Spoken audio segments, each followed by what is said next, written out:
بسم اللہ الرحمن الرحیم 14 شعبان شب برات یہ 6 نفل نماز پڑھ لینا اللہ تعالیٰ کو اتنا پسند ہے کہ جو شخص بھی یہ نماز پڑھتا ہے وہ اللہ کا محبوب بندہ بن جاتا ہے، اللہ کا دوست بن جاتا ہے۔ اس نماز کو پڑھنے کے لیے میں نے پورا سال انتظار کیا کب شب برات آئے اور میں یہ نماز پڑھ کر اللہ کو راضی کر لوں، اپنی حاجات اللہ سے پوری کروا لوں۔ چند دنوں پہلے بتانے کا مقصد صرف یہ ہے کہ آپ اپنے گھر والوں کو، رشتہ داروں کو، دوستوں کو اس نماز کو پڑھنے کا طریقہ سکھا دیں۔ اس نماز کو پڑھنے کی نیت، وقت، طریقہ، یہ ساری چیزیں میں آپ کو ایک ایک کر کے بتاؤں گا، اور آپ نے اسی طرح آگے اپنے دوست، احباب، ملنے والوں کو جن تک ویڈیو پہنچا سکتے ہیں ویڈیو پہنچائیں، لیکن آپ نے ان کو بتانا ضرور ہے۔ اس ویڈیو کو دیکھنے کے بعد کوئی دوسری ویڈیو دیکھنے کی آپ کو ضرورت نہیں پڑے گی۔ ام المومنین حضرت عائشہ فرماتی ہیں، رسول کریم صلی اللہ علیہ وسلم میرے ساتھ تشریف فرما تھے۔ رات کو آپ صلی اللہ علیہ وسلم میرے حجرے سے نکلے، میں بھی آپ کے پیچھے پیچھے نکلی، مگر میں نے آپ کو جنت البقیع میں پایا۔ وہاں آپ مومن مردوں اور مومن عورتوں اور شہداء کی بخشش کے لیے استغفار فرما رہے تھے، تو میں نے عرض کیا، یا رسول اللہ صلی اللہ علیہ وسلم، آپ تو اللہ کے کام میں لگے ہیں اور میں دنیاوی حاجت میں ہوں۔ پھر رسول کریم صلی اللہ علیہ وسلم تشریف لائے اور فرمایا، اے عائشہ، میرے پاس جبرائیل حاضر ہوئے اور عرض کیا، آج شعبان کی 15ویں رات ہے۔ اس رات اللہ بنی کلب کی بکریوں کے بالوں کی تعداد کے برابر جہنم سے لوگوں کو آزاد فرماتا ہے، مگر اس رات اللہ مشرک، کینہ رکھنے والا اور پجامہ ٹخنوں سے نیچے رکھنے والا اور ماں باپ کو ستانے والا اور ہمیشہ شراب پینے والے کی طرف نگاہ کرم نہیں فرماتا۔ 15 شعبان کی رات 14 شعبان کا دن گزرنے کے بعد جو رات آتی ہے وہ رات 15 شعبان کی ہوتی ہے۔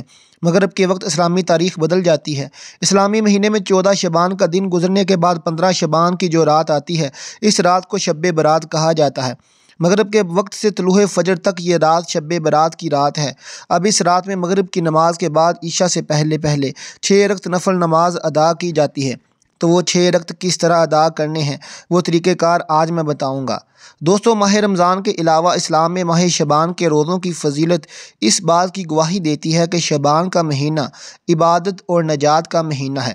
حضور نبی اکرم صلی اللہ علیہ وسلم ماہ شعبان میں رمضان کے علاوہ باقی تمام مہینوں سے بڑھ کر عبادت کرتے تھے، لہٰذا شب برات دوسری راتوں کی نسبت عبادت کی زیادہ مستحق ہے۔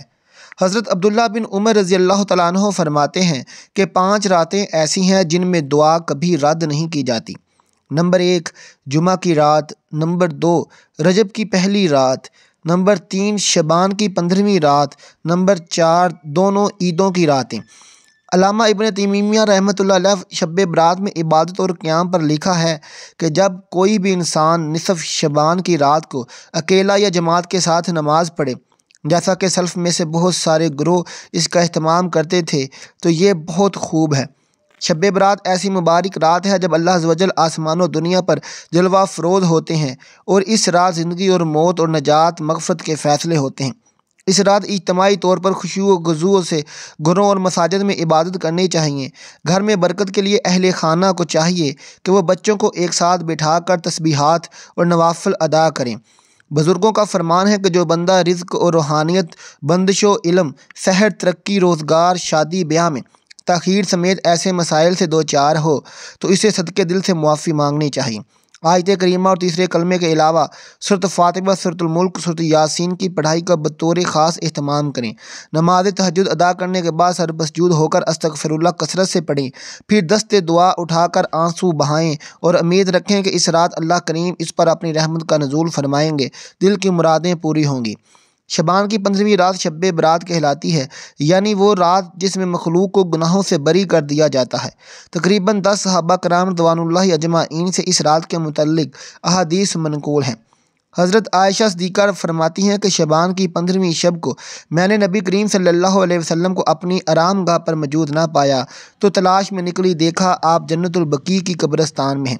پھر مجھ سے فرمایا کہ آج شعبان کی 15ویں رات ہے، اس رات میں اللہ تعالیٰ آسمان دنیا پر نزول فرماتا ہے اور قبیلہ بنی کلب کی بکریوں کے بالوں کی تعداد سے بھی زیادہ گناہ گاروں کی بخشش فرماتا ہے۔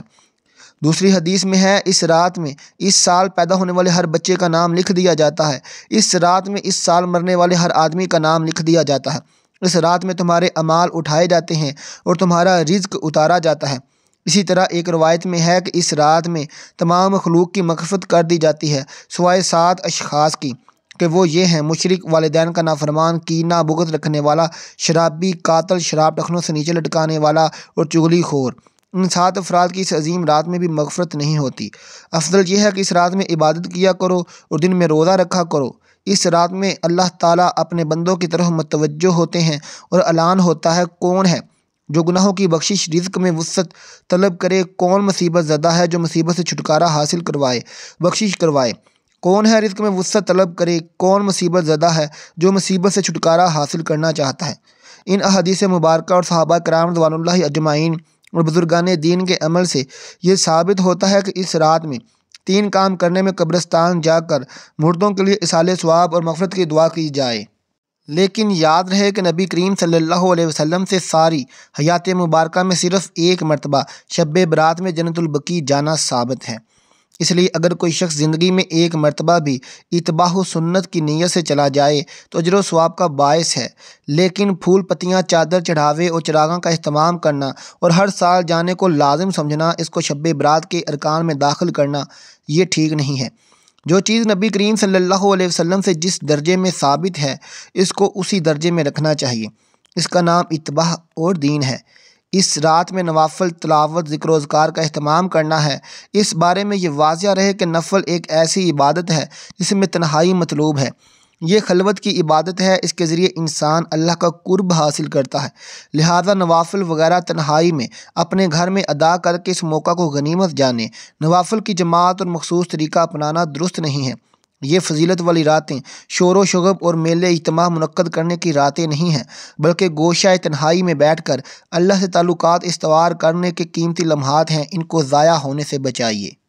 ان 3 دنوں میں روزہ رکھنا بھی مستحب ہے۔ ایک تو اس بارے میں حضرت علی رضی اللہ تعالیٰ عنہ کی روایت ہے، اور دوسرا یہ کہ نبی کریم صلی اللہ علیہ وسلم ہر 13، 14، 15 شعبان کی تاریخ کو روزوں کا اہتمام فرماتے تھے، لہٰذا اس نیت سے روزہ رکھا جائے تو معجب اور اجر و ثواب ہوگا۔ باقی اس رات میں پٹاخے بجانا، آتش بازی کرنا اور حلوے کی رسم کا اہتمام کرنا، یہ سب خرافات اور اسراف میں شامل ہے۔ شیطان ان فضولیات میں انسان کو مشغول کر کے اللہ کی مغفرت اور عبادت سے محروم کر دینا چاہتا ہے، اور یہی شیطان کا اصل مقصد ہے، اور سلف صالحین نے اس رات کی فضیلت سے فائدہ اٹھایا ہے۔ اللہ پاک کا قرب حاصل کرنے کے لیے فرض نمازوں کے ساتھ ساتھ نوافل پڑھیے۔ جو شخص فجر کی نماز ادا کر کے اللہ پاک کا ذکر کرتا رہے یہاں تک کہ آفتاب بلند ہو جائے، پھر 2 رکعتیں پڑھے تو اس کو پورے حج عمرے کا ثواب ملے گا۔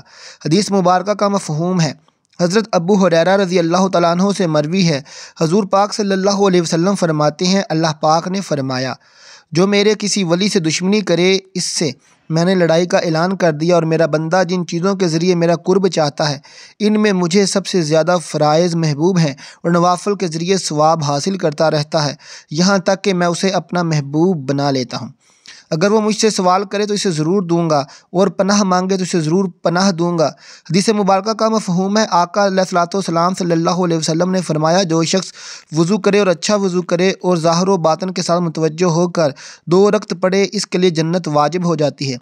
گناہوں اور فضولیات سے بچنے کے لیے فرض نماز کی پابندی کے ساتھ ساتھ نوافل کی کثرت کیجیے۔ ایک تو آپ کا وقت اللہ پاک کی عبادت میں گزرے گا اور گناہوں سے بچے رہیں گے، دوسرا اللہ پاک کا قرب حاصل ہوگا اور اسی کے سبب بیڑا پار ہوگا۔ شب برات کی نفل نماز مغرب کی نماز کے بعد 6 رکعت اسی طرح پڑھے، 70,000 بھی حاجتیں ہوں گی وہ بھی پوری ہو جائیں گی۔ 15 شعبان کی رات، 14 شعبان کا دن گزرنے کے بعد جو رات آتی ہے وہ رات 15 شعبان کی ہوتی ہے۔ مغرب کے وقت تاریخ بدل جاتی ہے، اسلامی مہینے میں تو 15 شعبان کی جو رات آتی ہے اس رات کو شب برات کہا جاتا ہے۔ مغرب کے وقت سے طلوع فجر تک یہ رات شب برات کی رات ہے۔ اب اس رات میں مغرب کی نماز کے بعد عشاء کی نماز سے پہلے 6 رکعت نفل نماز ادا کی جاتی ہے، تو وہ 6 رکعت کس طرح سے ادا کرنی ہے وہ طریقہ جان لیں۔ سب سے پہلے آپ مغرب کی نماز ادا کریں، کیونکہ وہ فرض نماز ہے۔ فرض نماز کے ساتھ ساتھ سنتیں ادا کریں، نوافل ادا کریں۔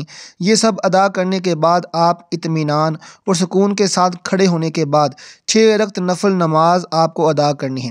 وہ بھی 2 رکعت کر کے ادا کرنی ہے۔ 2 رکعت نفل پڑھنے ہیں، پھر سلام پھیرنا ہے، پھر 2 رکعت پڑھیں، پھر سلام پھیرنا ہے، پھر 2 رکعت پڑھیں، پھر سلام پھیرنا ہے، پھر 2 رکعت کر کے 3 مرتبہ 6 رکعت ادا کریں۔ سب سے پہلے آپ نے 2 رکعت نفل نماز کی نیت کرنی ہے۔ نیت آپ جس طرح دوسری نمازوں میں کرتے ہیں، نفل نمازوں میں اسی طرح سے آپ نے نیت کرنی ہے۔ بس ذہن میں ایک خیال لانا ہے کہ ان دونوں رکعتوں کے وسیلے سے، صدقے سے اللہ تبارک و تعالیٰ میری عمر میں فراخی فرمائے، میری عمر میں برکت فرمائے، میری عمر دراز کرے، یہ ذہن میں رکھیں، یعنی عمر درازی کے لیے آپ یہ نماز ادا کر رہے ہیں۔ نیت باندھنے کے بعد دوسری نمازوں میں جس طرح آپ سورۃ فاتحہ پڑھتے ہیں، اسی طرح کوئی سورت ملائیے۔ رکوع کرنے کے بعد سمیع اللہ لمن حمیدہ کہہ کر ٹھہریے، پھر سجدے میں جائیے، اللہ اکبر کہہ کے 2 سجدے کریں، 2 سجدے کرنے کے بعد کھڑے ہو جائیں۔ پھر دوسری رکعت میں بھی اسی طرح سے 1 مرتبہ سورۃ فاتحہ، اس کے بعد کوئی دوسری سورت ملا لیں، پھر رکوع سجدہ وغیرہ کریں۔ دوسری نمازوں کی طرح جب تشہد میں بیٹھیں گے، تشہد پڑھیں، درود ابراہیمی پڑھیں، پڑھنے کے بعد آپ سلام پھیریں گے۔ یہ آپ کی 2 رکعت نماز مکمل ہو جائے گی۔ نماز مکمل ہونے کے بعد 1 مرتبہ آپ سورہ یاسین پڑھیں گے۔ اگر آپ سورہ یاسین نہیں پڑھ سکتے تو 21 مرتبہ سورہ اخلاص پڑھیں گے۔ یہ پڑھنے کے بعد پھر سیدھے کھڑے ہو جائیں گے۔ کھڑے ہونے کے بعد پھر 2 رکعت نفل نماز کی آپ نے نیت کرنی ہے۔ اب ان دونوں رکعتوں کو پڑھنے سے پہلے، نیت باندھنے سے پہلے آپ کے ذہن میں ایک بات ہونی چاہیے۔ وہ بات یہ ہے کہ اللہ تبارک و تعالیٰ ان دونوں رکعتوں کی برکت سے میرے گھر میں برکت عطا فرمائے، مجھے آفتوں بلاؤں سے محفوظ فرما دے۔ ذہن میں یہ رکھنا ہے کہ مجھے بلاؤں، آفتوں، مصیبتوں سے اللہ محفوظ رکھے اور میرے گھر میں برکت نازل ہو۔ یہ کہنے کے بعد آپ نیت کریں گے، اللہ اکبر کہہ کر ہاتھ باندھ لیں جیسے دوسری نماز ادا کرتے ہیں۔ پہلے آپ نے 2 رکعت نفل ادا کیے، اسی طرح سے ہر ارکان ادا کریں گے، رکوع سجدہ وغیرہ سب کریں گے۔ 2 رکعت مکمل ہونے کے بعد آپ نے سلام پھیرنا ہے۔ ایک سلام پھیرنے کے بعد بیٹھے بیٹھے پھر سے آپ نے 1 مرتبہ سورہ یاسین پڑھنی ہے۔ اگر آپ کو سورہ یاسین یاد نہیں ہے یا آپ نہیں پڑھ سکتے تو آپ نے 21 مرتبہ پھر سے سورہ اخلاص پڑھنی ہے۔ آپ کے 4 نوافل ادا ہو گئے، یہ مکمل ہو گئے۔ اب آخر کی جو 2 رکعت نفل بچے ہیں، ان دونوں رکعتوں میں آپ نے ذہن میں یہ رکھنا ہے کہ اللہ تبارک و تعالیٰ مجھے صرف اپنا محتاج بنائے، دوسروں کا محتاج نہ بنائے۔ محتاجی، غریبی، مفلسی سے اللہ تبارک و تعالیٰ مجھے محفوظ رکھے۔ یہ ذہن میں رکھنے کے بعد آپ نیت کریں گے۔ پہلے کی طرح نیت کی، میں نے 2 رکعت نفل نماز کی، منہ میرا خانہ کعبہ شریف کی طرف، اللہ اکبر۔ یہ کہنے کے بعد آپ پہلے نوافل کی طرح یہ بھی ادا کر لیں گے، ویسے ہی یہ دونوں رکعتیں ادا کریں گے، سلام پھیریں گے۔ پھر سے آپ نے ایک بار سورہ یاسین پڑھنی ہے اگر یاد ہے، اگر سورہ یاسین یاد نہیں تو سورہ اخلاص 21 مرتبہ پڑھ لیں گے۔ اب آپ کی 6 رکعت نفل نماز مکمل ہو گئی۔ یہ 6 رکعت نفل نماز مکمل ہونے کے بعد آپ نے دعائے نصف شعبان پڑھنی ہے۔